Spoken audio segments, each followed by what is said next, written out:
接下来咱们换一个角度，看一下火箭到底发现自己犯规了没有。注意一下火箭此刻眼神的位置。不过接下来这颗难度并不大的红球出现了失误，错失了一个绝佳的机会。不过接下来火老师的进攻也出现了失误，小罗再次获得了一个绝佳的。接下来咱们换一个角度，看一下火箭到底发现自己犯规了没有。注意一下火箭此刻眼神的位置。这是赛后的采访，当时现场的解说嘉宾是二哥吉米怀特，他对火箭的这个犯规感到不可思议。他说职业选手不可能没有发现这个问题。而当时火箭也一直在说 sorry， 也甚至为自己的错误表示这场比赛可以重赛。当时罗洪浩显得非常的大度，他说对火箭的行为表示理解，他认为当时罗尼的专注度一直在那颗红球上面，他可能并没有发现自己的错误，表示能跟自己的偶像打球很高兴，这场比赛的结果他可以接受。那么问题来了，兄弟们，你们认为火箭当时到底发现自己犯规了没有？回顾大师，高光时刻，关注大圣撞球频道，经典永流传。谢谢您的观看，我是大圣。火箭为啥出现在颁奖现场？斯诺克历史上唯一一位获得冠军后在首都游行狂欢的球员是谁？一生当中7次打进3大赛的决赛，却仅仅获得了1次冠军的球员又是谁？别误会，他不是二哥，也不是瓦塔纳，他就是咱们今天故事的主角——都柏林甜心肯达赫蒂。当年的皇帝如日中天，世锦赛已经豪取5连冠，没有人认为达赫蒂会阻挡皇帝6连冠的步伐，因此当年他的夺冠赔率高达8倍。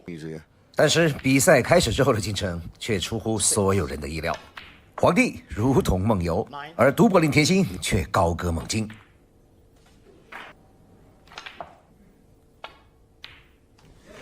在打进这颗粉球之后，达赫蒂的领先优势扩大到了8局。但是饶是如此，所有的球迷都认为皇帝终究会醒来，克鲁斯堡6连冠的步伐谁也不能阻挡。因为在92年的世锦赛决赛，面对几乎同样的困局，睡醒之后的皇帝连下10局绝杀二哥。今天的结局仍将是92年的翻版。看看皇帝的这杆绝杀，你就会知道当年的球迷为啥对皇帝如此有信心了。好，接下来回到比赛，粉球下方的那颗是咖啡球，兄弟们别搞错了。此刻唯一剩下的一颗红球，就是右侧岸边这一颗。第一次强行带球，稍微带薄了一点点。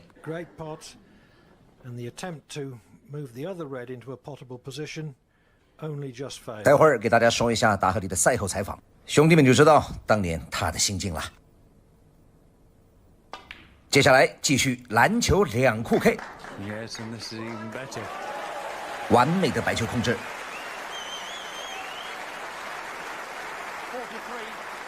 在比赛结束之后，达赫蒂说道：“当时的亨德利手感已经完全回来了，他一度追得我头皮发麻。但是直到那颗失误的出现，我知道今晚我赢定了。”那么皇帝是怎样追到他头皮发麻？他说的失误又究竟是哪一颗呢？别急，咱们马上就来。打进黄球，皇帝完成了一杆高质量的单局绝杀。接下来皇帝又连下2局，此刻已经连追了5局。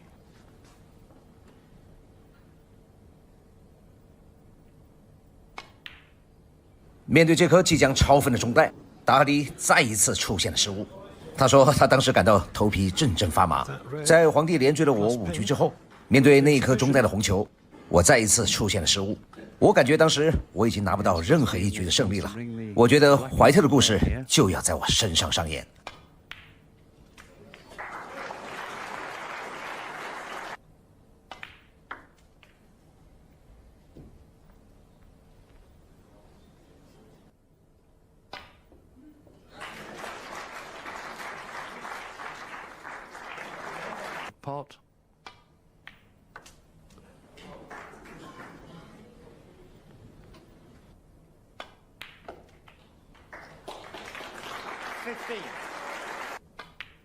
在连续的解决了一系列问题之后，皇帝的士气已经来到了顶点。但是这颗最关键的红球，皇帝却打薄了。当时回到赛场，皇帝出现了一杆最不应该的失误，他把这个红球给我喂到了袋口，当时我就知道，这个冠军稳了。这一局的最关键之处就在于他止住了达赫迪的颓势。打过球的兄弟都知道，这杆红球只要不喂在袋口，不给达赫迪轻松上手的机会，这一局如果再被皇帝拿下，那么历史真的有可能重演。6次决赛当中，至少有4次都是在绝对优势下丢掉了冠军。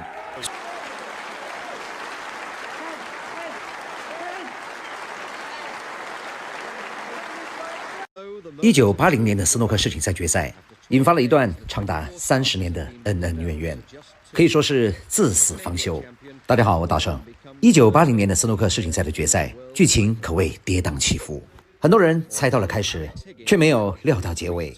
飓风阿里克斯希金斯凭借独孤九剑一路风卷残云，分别淘汰了卫冕冠军特里格里菲斯以及白马银枪少侠科克史蒂文斯之后，杀入决赛，对于冠军志在必得。而加拿大一哥魔工匠克里夫桑本则凭借一套化骨绵掌柔中带刚，在掌臂斯诺克猫王以及逍遥子雷里尔顿之后，与飓风会师决赛。两人一正一邪，一快一慢，与肉掌对快剑，一场斯诺克历史上速度与激情的较量就此拉开帷幕。开场之后，飓风状态神勇，当剑式进攻，破剑式炸球，一时间克里夫桑本只有招架之功，毫无还手之力，比分被迅速拉开。目前双方来到了第6局，飓风4比1暂时领先。So Alex goes into the lead in a very favorable position indeed.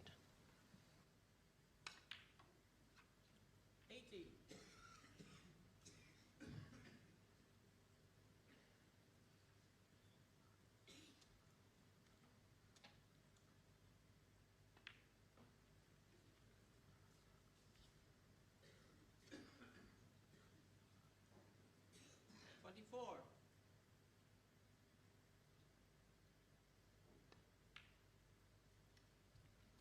25.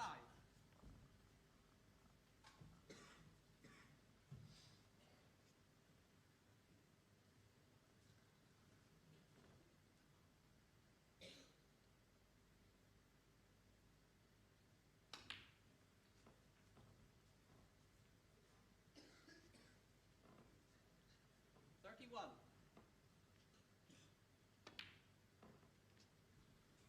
32.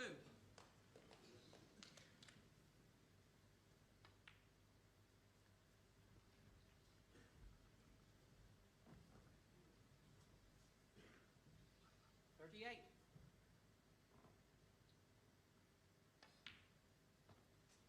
39.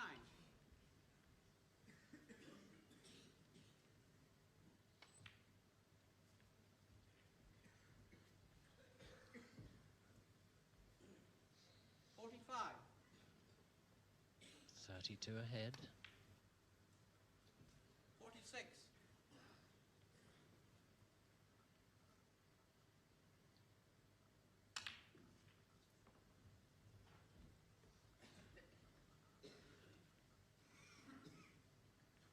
52.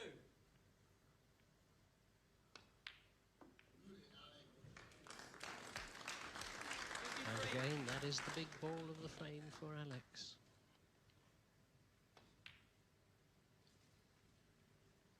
Cliff Thorburn now requiring snookers. 59.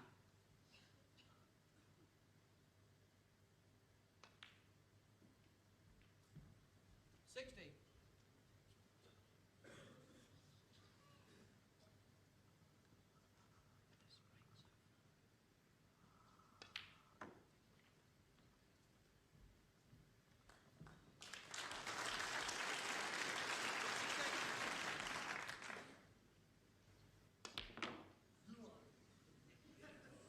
68.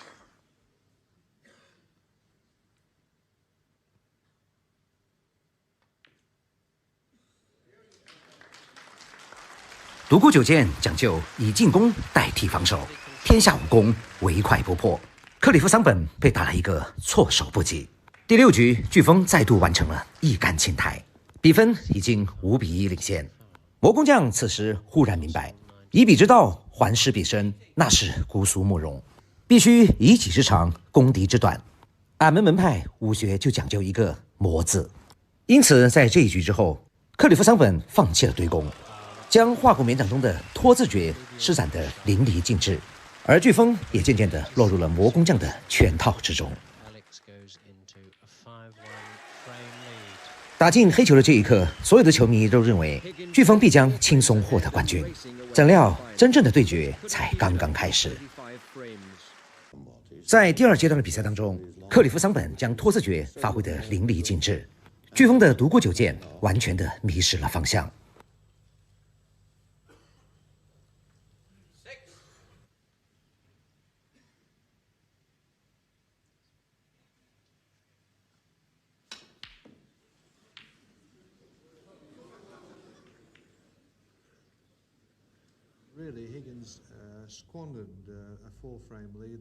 比分已经渐渐的迫近，14比13，飓风现在仅仅握有一局的优势。克里夫桑本越防越有信心，化工大法的化字诀使得更是得心应手。看看飓风这一杆，明显的失去了耐心。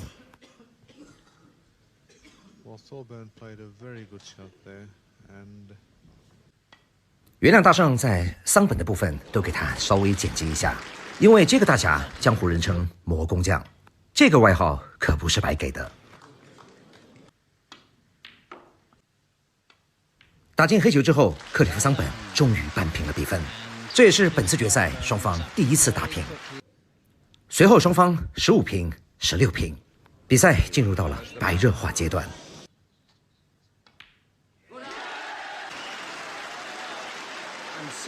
关键的第33局，飓风率先上手之后，走位出现了一个小小的瑕疵，白球稍微拉多了一点点，形成了一个大角度的红球。飓风强行进攻，红球不进，留在了袋口。克里夫桑本抓住机会，一杆拿下，笑纳大礼。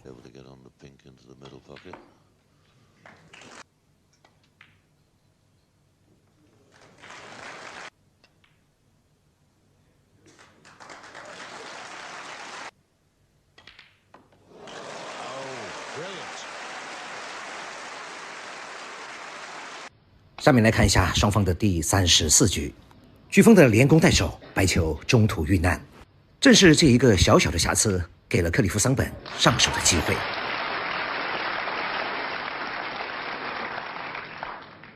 这种球嘛，当然是要轻轻的把它丢在小。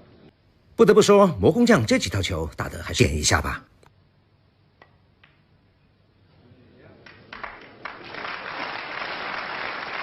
这种时候打这样距离的球是需要顶住巨大的心理压力的。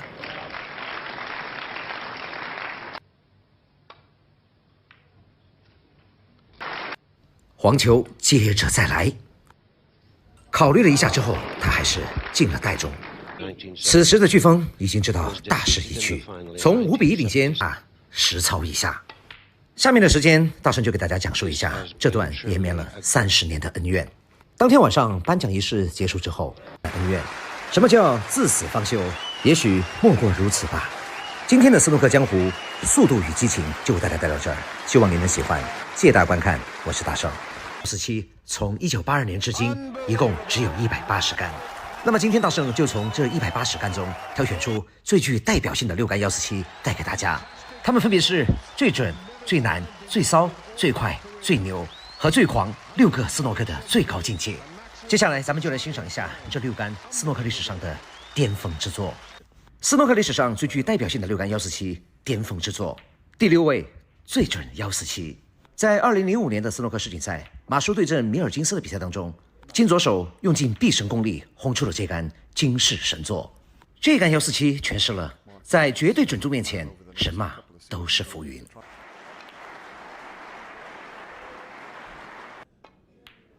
这样的中长台以及这样大角度的黑球，在这杆147里面只不过是最基本的操作。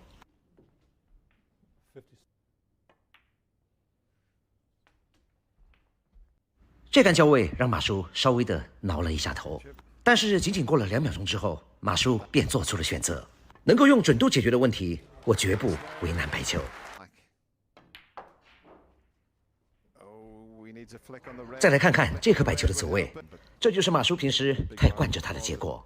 黑球也别高兴得太早，在马叔面前，你躲在哪儿都不安全。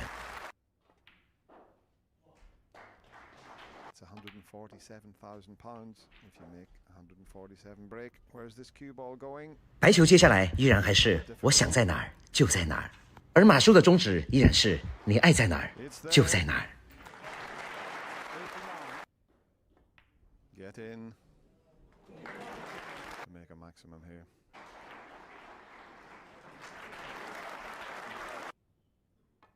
Get in. Unbelievable. 这是马叔职业生涯唯一的一杆147，但是却浓缩了马叔技术的全部精华。这杆最准147必将永载史册。斯诺克历史最具代表性的6杆147巅峰之作，排名第5位。最骚的147，这是2008年的斯诺克世锦赛，火箭对阵马叔的比赛当中也做不出这样的效果。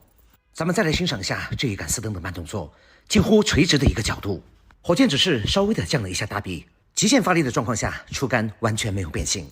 这一杆看似平淡无奇的击打，背后却是火箭将斯登技术运用到炉火纯青的结果。看似轻描淡写，实则于无声处响惊雷。比起斯诺克历史最具代表性的6杆147巅峰之作，排名第3位，史上最快147，火老师的速度与激情。这一杆球的难度在于，火箭一共要完成36次击打，中途还有裁判15次摆放黑球的时间，那么中间就一共有51次的人为操作，用308除以51，也就是说，火箭的每一次出杆都需要在6秒之内完成。在那个年代，唯一有可能做到这个要求的就是 Tony Drago， 但是非常可惜的是 ，Tony Drago 有这个速度，但是没有这个实力，因此这一杆147也注定将成为斯诺克历史上最难打破的一个纪录。134.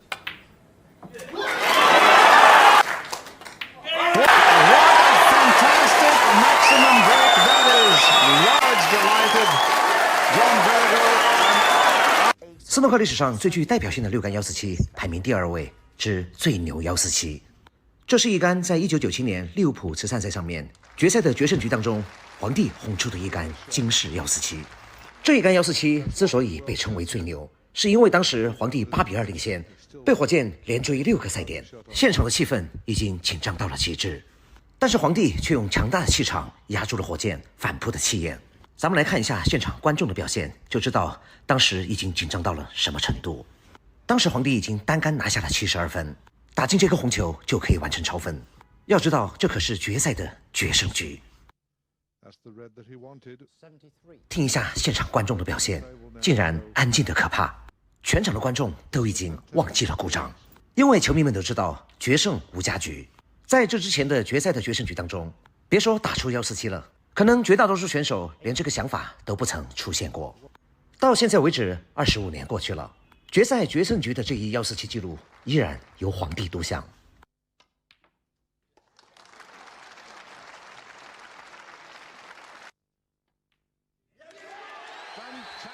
看看皇帝这强大的气场，147所有的职业球员都打过，但是在最难的时间、最难的地点和顶住最大的压力，依然还可以打出来的，他就可以成为最牛147。这样的147才有资格被称为封神之作。欢迎大家评论区交流，谢谢您的观看，我是大圣。大家好，我是大圣。今天的新春特辑带大家认识一下韩国的9球天后小魔女金佳印。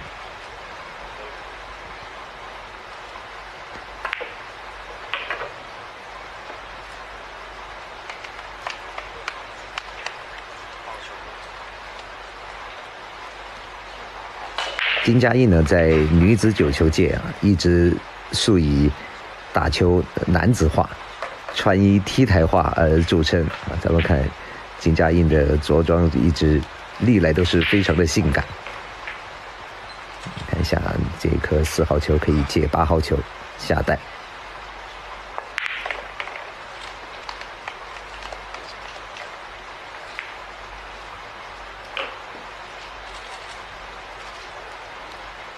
金佳印呢是1983年生人，然后呢，大概在2000年左右啊，然后到了台湾去练习九球。金佳印呢可以讲一口非常非常流利的中文。这个球需要出杆非常的直，白球有一点贴库。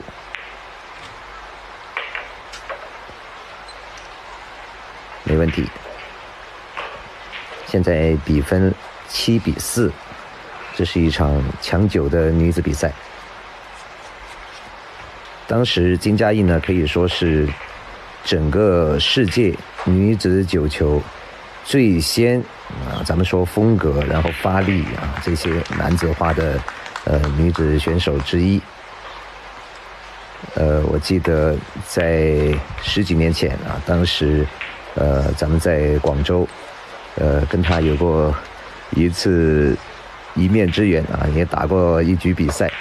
当时是在广州的台球世博会上面，金佳印作为嘉宾，然后当时我第一次在现场看到他打球，简直就给我一种很惊艳的感觉。女子选手能够有这种发力当时在世界的女子选手里面也是非常非常的罕见。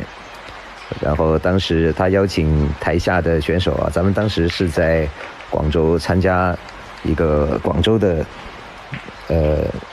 洛城的一个世界公开赛，当时他也不知道咱们是选手，咱们当时叫什么扮猪吃老虎。他当时对台下的观众说，谁上来跟他打一局比赛，赢了之后呢可以得到一个拥抱。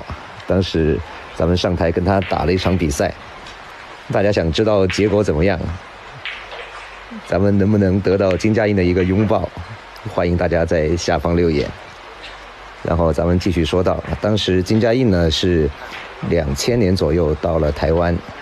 咱们知道在90年代之前，整个亚洲的九球水平一直是菲律宾一枝独秀。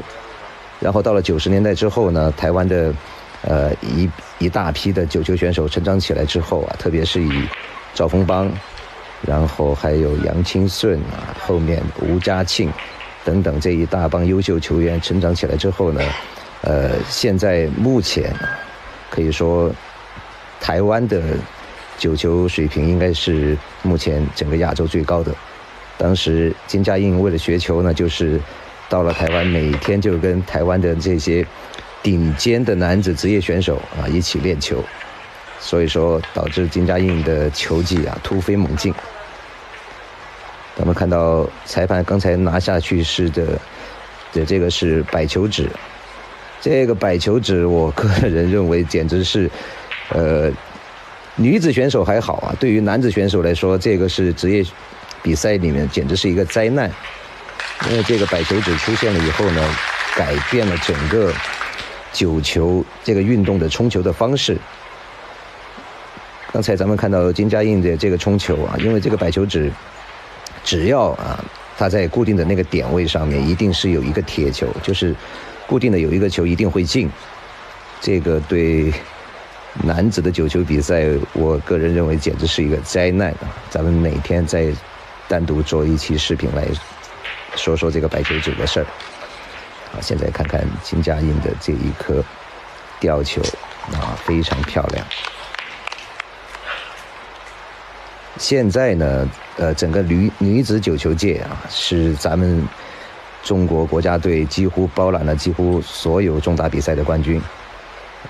因为这个女子九球这一块本来就适合咱们亚洲人的一个运动，再加上吴家庆现在入了中国国籍以后吴家庆之前是中华台北的护照不说国籍，然后加入了中国国家队以后呢，加入中国籍以后呢，对整个中国的九球，女子九球，特别是女子九球这一块，提高真的是非常大。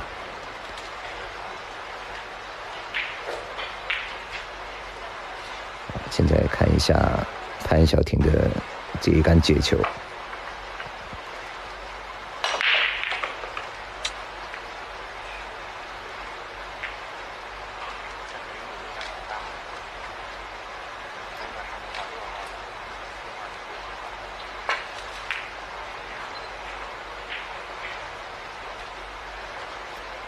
漏了。这种球在9球桌上面就是放了大枪死。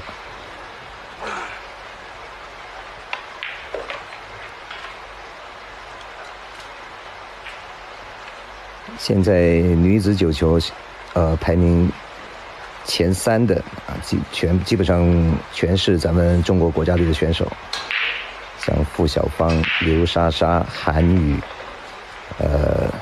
这一众优秀的女子选手成长起来之后，现在整个女子9球界基本上是咱们中国人的天下了。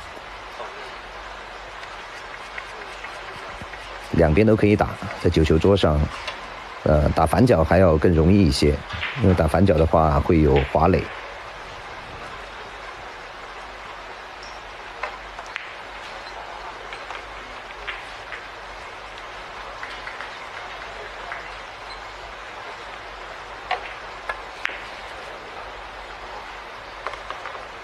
漂亮。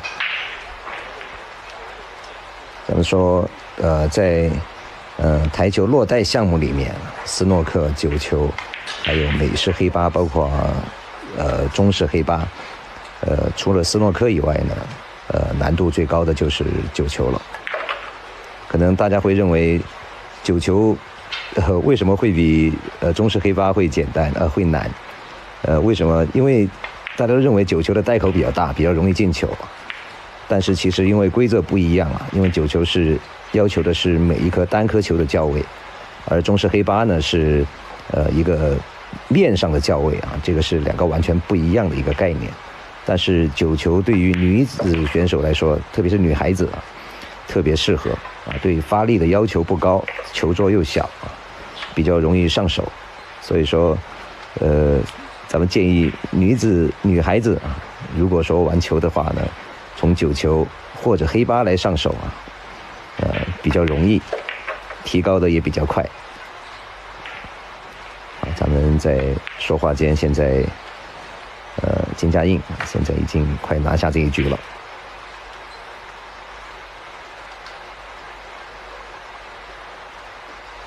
我们看一下，应该问题不大了。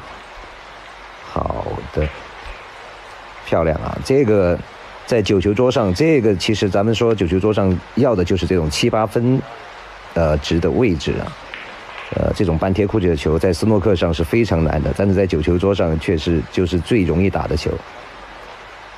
在9球桌上怕的就是直球，一定要把白球的活动空间的距离留出来。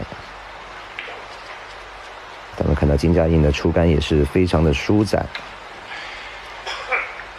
还记得咱们刚才说过吗？在广州啊，跟他打过一场比赛，当时我就觉得金佳印的那个发力啊，真的是一个高度，漂亮，9-4战胜了潘晓婷。好，今天的韩国小魔女就给大家介绍在这里，谢谢大家的观看，关注大圣，带给大家更多精彩的台球视频。大家好，我是大圣。今天的新春特辑带给大家的是火箭在所有职业生涯中打出的最特别、最有杀气的一杆147。咱们为什么这么说呢？说到特别，咱们看一下，火箭的对手是当今的斯诺克女皇埃文斯。然后说到为什么最有杀气呢？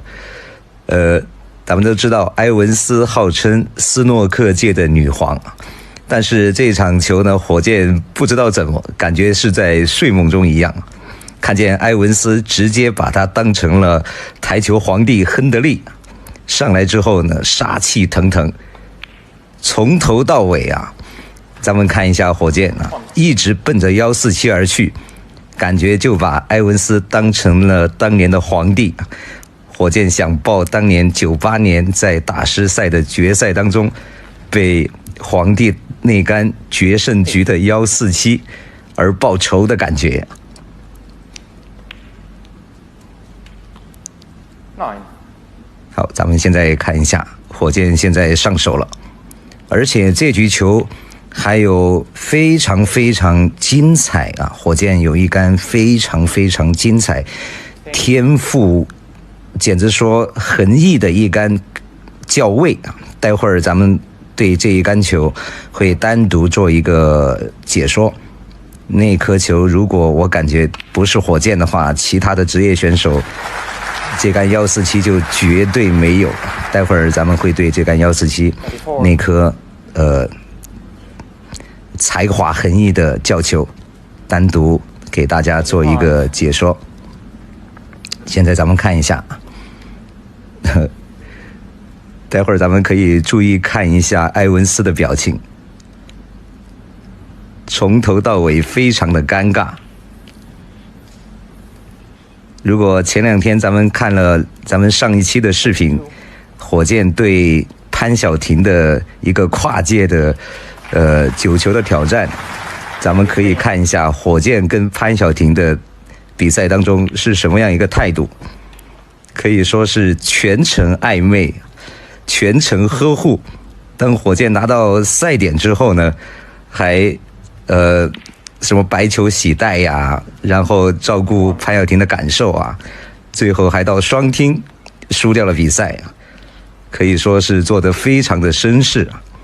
咱们看一下火箭对埃文斯的态度，待会儿镜头会咱们会看到埃文斯的表情。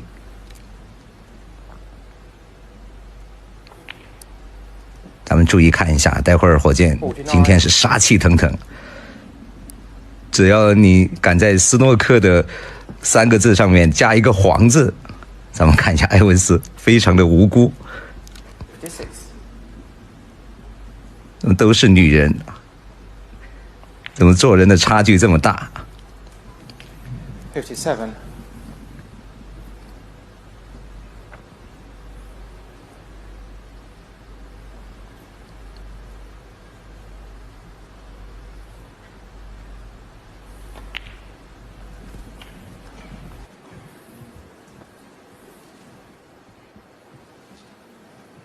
64.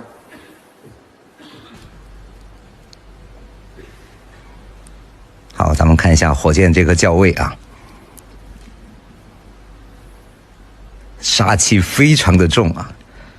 这颗球叫蓝叫粉都 OK 啊，火箭是直接就奔着147去。他想着他对面的对手就是亨德利啊。咱们今天就要报98年那一杆147决胜局的147的一箭之仇。73.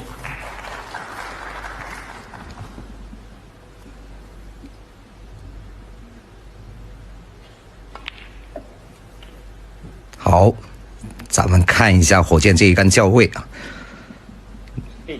这一杆火箭的力量稍微轻了一点点，这一杆叫位绝对的才华横溢呀！咱们看一下啊，大家可能没看清楚，咱们慢动作，待会儿再重新看一下啊。火箭用了一点斯登，白球打了一个半跳球啊，让过前面的那颗障碍球。这个杆法是在9球里面会经常运用到，斯诺克最开始也是火箭最先运用到里面啊，但是他这颗球运用得出神入化。咱们为什么这么说呢？因为在斯诺克以前的规则里面呢，斯诺克是不允许打跳球啊，跳上一颗球的高度是要被犯规的。然后火箭呢，当时在90年代呢，由于参加了一些咱们说9球的比赛啊，确实将9球的一些技术也运用到了斯诺克里面，包括火箭的陈大臂呀这些，其实都和他当年打那个9球的一些经历有关。看埃文斯啊，非常的尴尬，哥们儿，你认错人了吧？太狠了呀！咱们刚才火箭的那一杆叫位啊，就是将白球用斯登的杆法打了一点半跳球，然后让过前面那颗障碍球，确实的才华横溢啊！这就是火箭。确实，埃文斯今天很无辜啊。咱们说到，其实，确实女子比赛呀，在斯诺克里面确实比较尴尬。为什么也是女子斯诺克一直发展的不起来啊？大家其实有机会可以看一下女子比赛啊，确实观赏度比较差，因为女子斯诺克呢受一些发力限制啊，这些确实，女子斯诺克比较沉闷。现在也是国际台联想要推广这个运动，将女子选手也可以参加男子的一些比赛，这样呢更能提高关注度。好，说话之间，火箭这一杆已经要完成了这杆非常非常精彩的147。埃文斯确实，咱们说也是，怎么说呢？这个经历啊，上一次还被马叔打了一杆147啊。你说被火箭打也就算了吧，马叔那个球啊，一辈子就打过2杆。你看火箭现在还在发脾气呢，什么破玩意儿，全部扔桌上。马叔那个球啊，一辈子想打147就靠运气，居然还有一杆打在了埃文斯身上。真是有点悲催。谢谢大家的观看，关注大圣，带给你更多精彩的斯诺克世界。大家好，我是大圣。现在大家看到的是1996年的世锦赛，对阵的双方是罗尼·奥沙利文对阵加拿大的选手阿兰·罗宾杜。这场比赛呢，发生了一个100年斯诺克历史上非常非常奇葩的事情。好，咱们现在看到，火箭呢是一直在用左手击打。那罗宾杜认为火箭是在用左手来羞辱他。好，咱们现在看一下比分，现在火箭是75-22，领先了53分，远远的超过了桌面所剩的分数。现在桌面上还剩22分。好，现在罗宾杜呢现在并不认输。刚才咱们看一下火箭的那个表情。觉得这哥们儿在干嘛？超了这么多分了，还不认输。咱们可以看一下，当时火箭现在有点稚气了。当时96年时候的火箭，居然一个胖嘟嘟的火箭，那个时候还是一个脸上有一点点淡淡的婴儿肥。罗宾杜再一次洗带，又罚了4分，依然不认输，领先了57。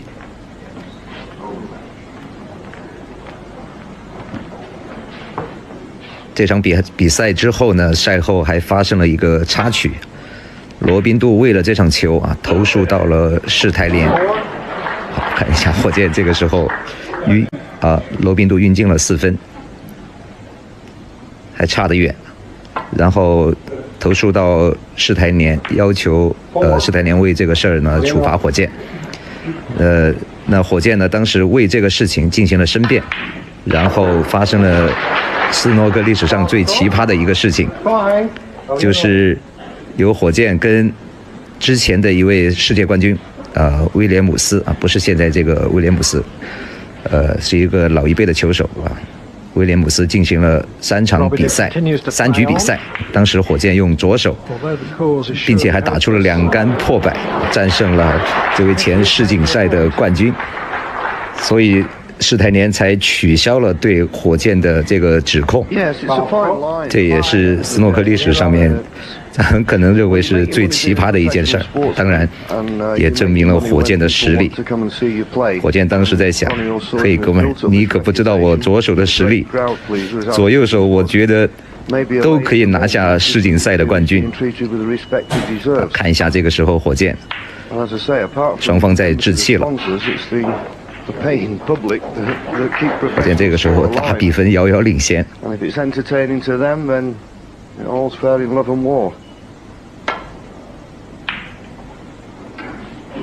罗宾杜依然不认输，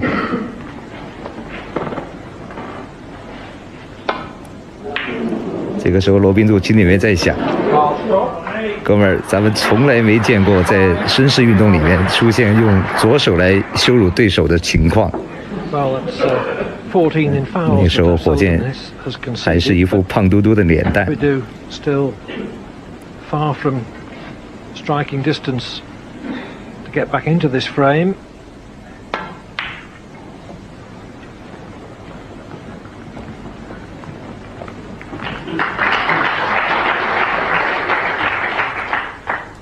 这这时候桌面上剩了18分，火箭领先了38。There is, of course, a perfectly valid consideration from Robidoux' point of view. Keep the frame going, frustrate O'Sullivan, who no doubt wants to get straight on with the next one. Try and shake him out of potting mode.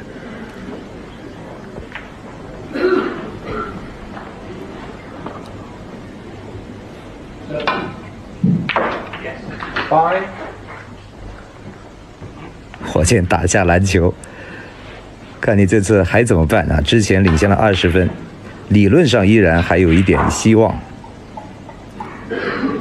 所以说，当年因为这场球，后面我还记得，咱们后面在我自己咱们在当年在贵州举行的一些比赛，比赛规则里面加了一个小小的附加规则，就是为了防止这种比赛这种情况在比赛里面出现，那就是超了3杆之后，业余比赛嘛，这个时候咱们看火箭也在置气，他们故意不打进。继续看你到底还要玩些什么。咱们在业余比赛里面加了一个规定，就是超过3杆之后呢，就不允许再做斯诺克了，也是为了防止有选手出现拖延比赛时间的这种情况出现。当然，职业比赛呢，对这个现在目前还没有规定。看一下火箭啊，现在双方在置气，火箭也不进攻。One might say a bit childish. There you go, you've got Elaine who's obviously disappointed at the scoreline, which is certain to be 9-2. 双方都在想，从来没遇见过这种人。Ronnie is saying, well, if you want to keep this frame going, I don't mind.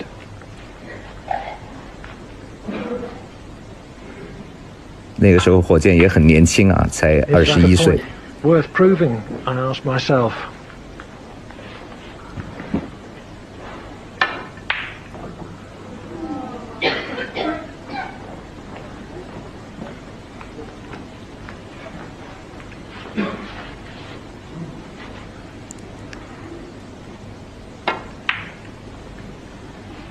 It's 8 minutes since Robidoux needed snookers and was certain to lose the frame. 那个时候的加拿大的斯诺克的水平还可以，还有一位加拿大特别出名的斯诺克选手，说到名字大家可能就知道了，克里夫·桑本，这是在世锦赛里面第一个打出147的选手，也拿到过世锦赛的冠军，是一位非常出色的选手。最近几年呢，加拿大的选手基本上就不见踪影了。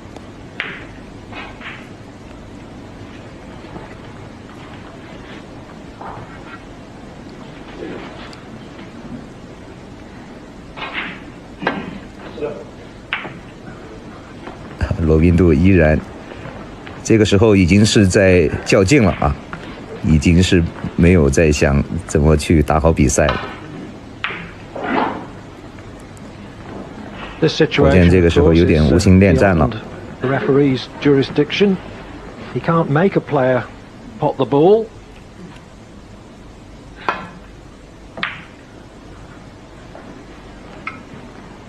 And in theory, at least, Robidoux still does have a chance of winning it with a very large. 漂亮，我直接给你准进，看你还怎么玩。感谢大家的收看，斯诺克史上最奇葩的一幕。现在大家看到的是斯诺克元老世锦赛对阵的双方呢是皇帝亨德利对帕特西费根，两个人呢已经来到了第3局，前2局呢都是皇帝取得了胜利。费根这位选手呢现在已经70岁了，手上呢咱们确实也没他什么资料，不过呢从前2局漂亮，皇帝的之前的杀手锏。前2局呢，确实两个人打得比较零碎一些，而这位费根呢，70岁的年纪还在参加比赛，确实是因为对这项运动的热爱这位选手呢，出杆确实也是非常有特点，总是在趁白球不注意的时候，悄悄给他来一下。这个还是有难度，好的，漂亮。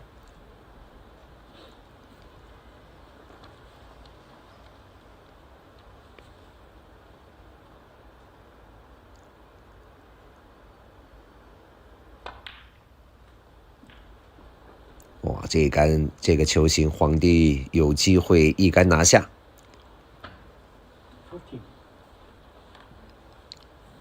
斯诺克元老世锦赛，只要皇帝跟老怀特参与的话呢，两个人永远都是最大的看点。去年在半决赛的时候呢，怀特成功的复仇了皇帝，并且最后拿到了元老世锦赛的冠军。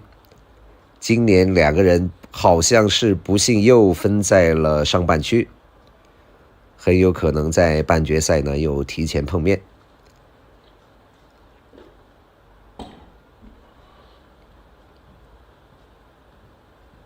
真的想看到两个人在决赛当中，哪怕是元老世锦赛，它也是世锦赛。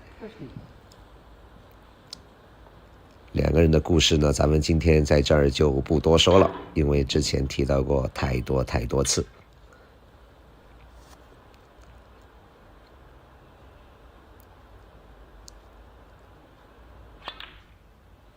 漂亮。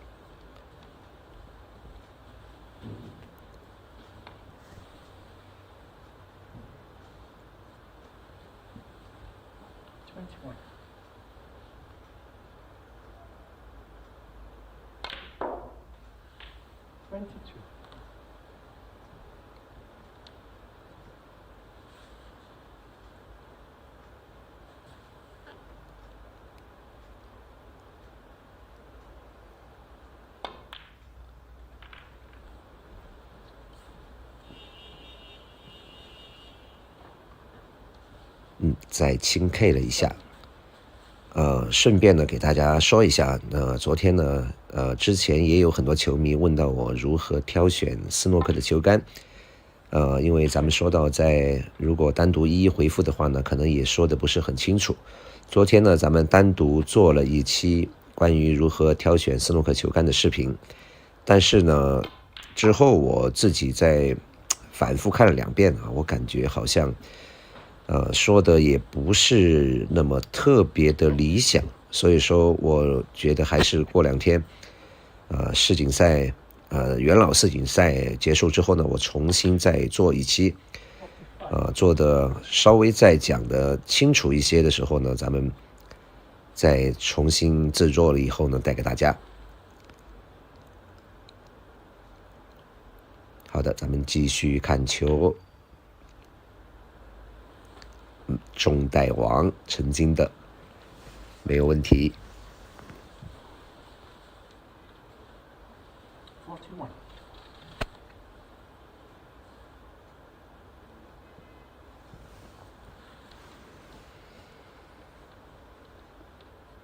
这届元老世锦赛呢，几位现役的斯诺克的职业选手，比如说吉米怀特、李沃克，然后达赫迪，包括皇帝也算是现在现役的职业选手了，都报名参加了比赛。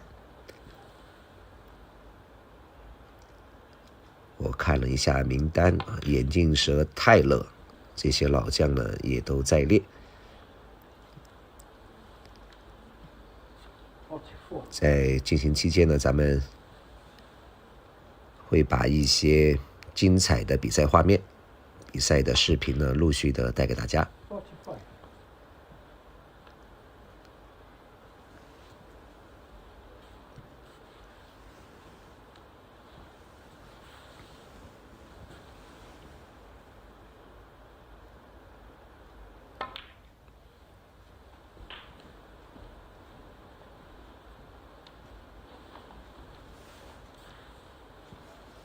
51. 52.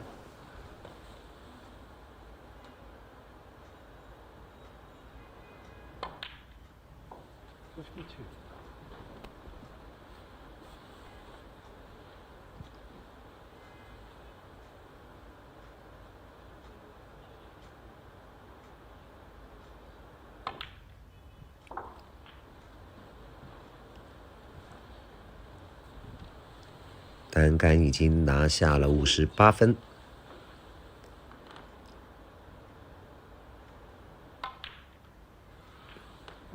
哇，这一杆球呢，皇帝再一次展现了当年自己的常规操作。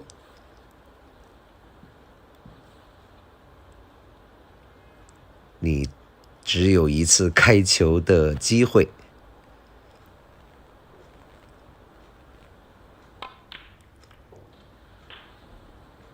哎，哦，应该还有。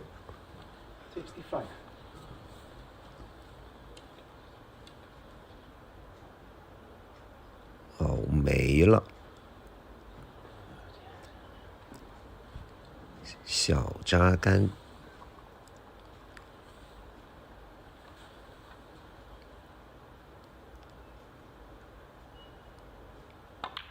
哦，这一颗还有没有问题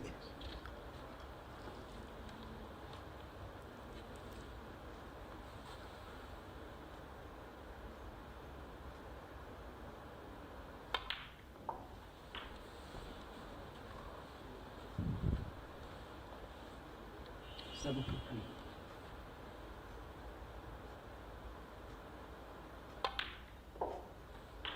.81.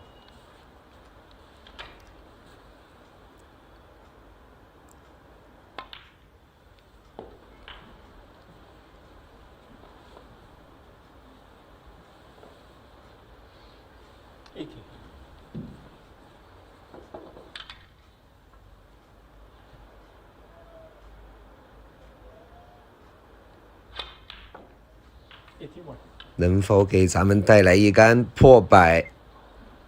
哦，这颗球还能否可以过？好像出问题了。黑球好像是没有单下。哇，这颗球可惜了。本来是一杆可以高分破百的球，看一下，哇，这种距离对于现在的皇帝来说确实有些为难。不过没有关系，皇帝还是3-0进入到了下一轮。持续关注。